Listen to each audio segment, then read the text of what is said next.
Muscles and daddies and bears, oh my!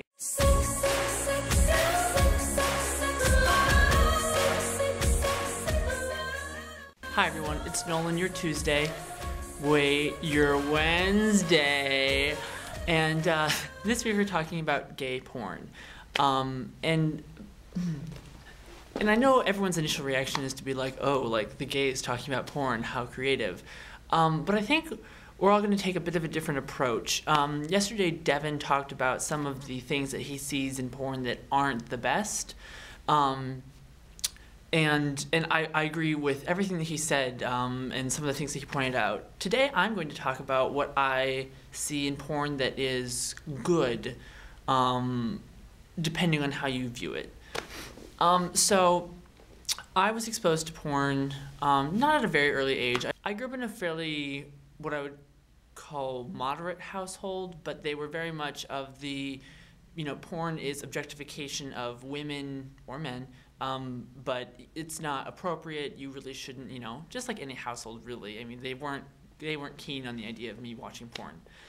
And so I was exposed to it at a fairly late age, but what I would say porn helped me get to was an understanding of what sex life could be, and not like in an ideal sense, because I knew that it was acting, but like different things you can try, you know, how to talk dirty, how to transition, even though the transitions that they show are, you know, choreographed essentially, you know, how do you smooth out some of those rough patches? And no, porn is not. Disclaimer, porn is not reality, ever. But I would credit porn in my world for giving me the confidence to try different things, to actually be okay with bottoming. When I started out having sex, I was a bottom because I kind of knew what I needed to do from having watched porn. Now, granted, I, you know, didn't, you know, had never had the sensation before. I didn't know what to feel like, etc. But it was definitely porn that made me feel comfortable that I wasn't going to injure myself, basically. So I would credit porn with, you know, in moderation and taken with a grain of salt as something that people can utilize to kind of inspire themselves, you know, take on something that they wouldn't have done otherwise. But again, you know, to really kind of, you know, echo what Devin said, that it's not reality, and you really have to be careful to not let the expectations of porn kind of set the bar for you.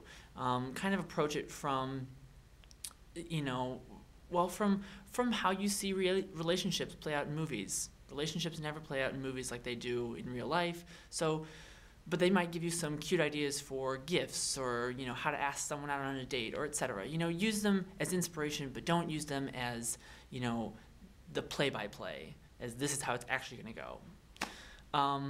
So yeah, those are just my thoughts for the day on porn. This is a really interesting topic, and I think that we might revisit it later just because I'm sure there's a lot to be said about it. But if you have any thoughts on what porn can or can't do for people, let us know in the comments below. And we're still looking for a Tuesday. As you'll note, there was no video posted yesterday. So definitely, if you know someone or you yourself would like to be our Tuesday, comment below or message us.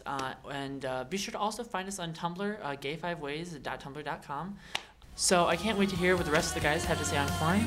And Devin, I'll see you next Monday.